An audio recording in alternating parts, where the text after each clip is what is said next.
రేయ్, సైంధవరావు ఊరేగింపు వస్తుంటే కొత్తగా నీ ఊరేగింపు ఏమిట్రా? బతకాలం లేదా? తప్పుకో. చెప్పా, మా బాబు గారి ఊరేగింపుకు తిరుగులేదు. కావాలంటే నువ్వే తప్పుకోరా.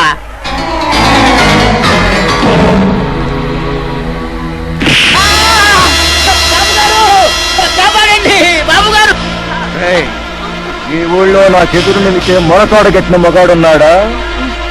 ఎవడ్రా వాడు? నా ఊరేగింపుకు పోటీగా ఇంకో ఊరేగింపు పుట్టుకొచ్చిందంటే ఎవడికో పోయే కాలం దగ్గర పడిందన్న మాట.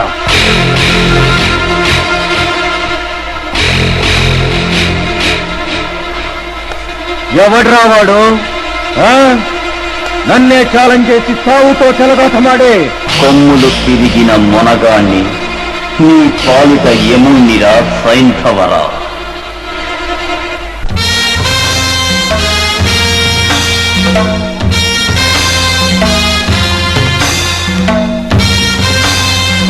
నువ్వా? ఎస్, నీ కోరలు పీకే ప్రళయ సింహాన్నొచ్చాన్రా కుక్క.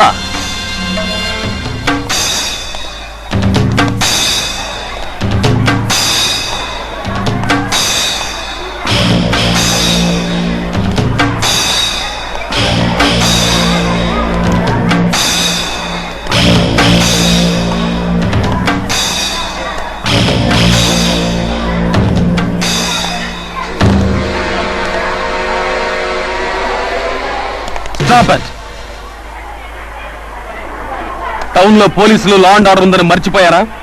ఏమిటి గొడవ? అది కాదు ఎస్ఐ గారు, మీరు చాలా పొరపాటు పడుతున్నారు.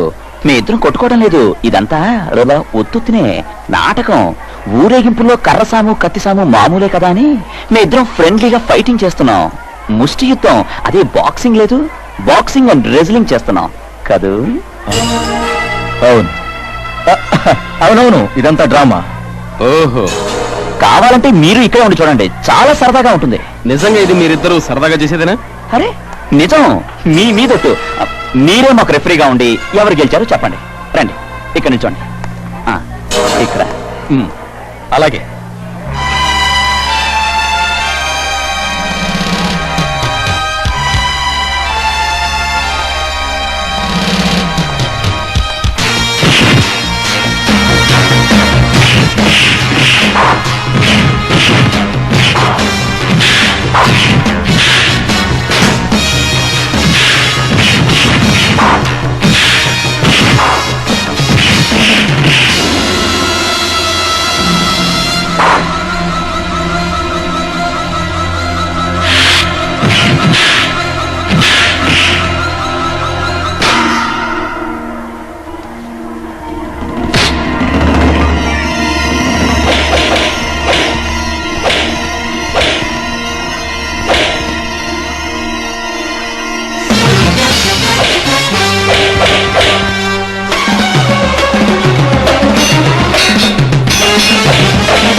ఆగండి, ఇదేమిటి?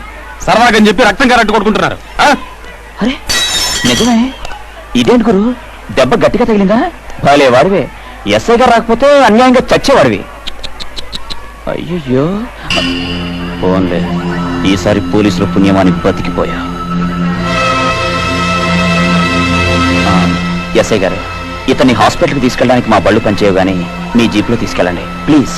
సరే కానిస్టేబుల్స్, ఈయన్ని హాస్పిటల్కి తీసుకెళ్ళండి, పదండి.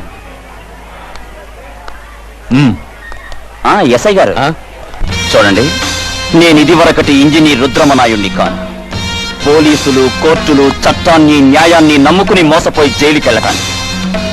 పోలీసుల కళ్ళు గప్పి సాక్ష్యాలు లేకుండా చిత్తు చేసే సత్తా ఉన్న పల్నాటి రుద్రయ్య వస్తా.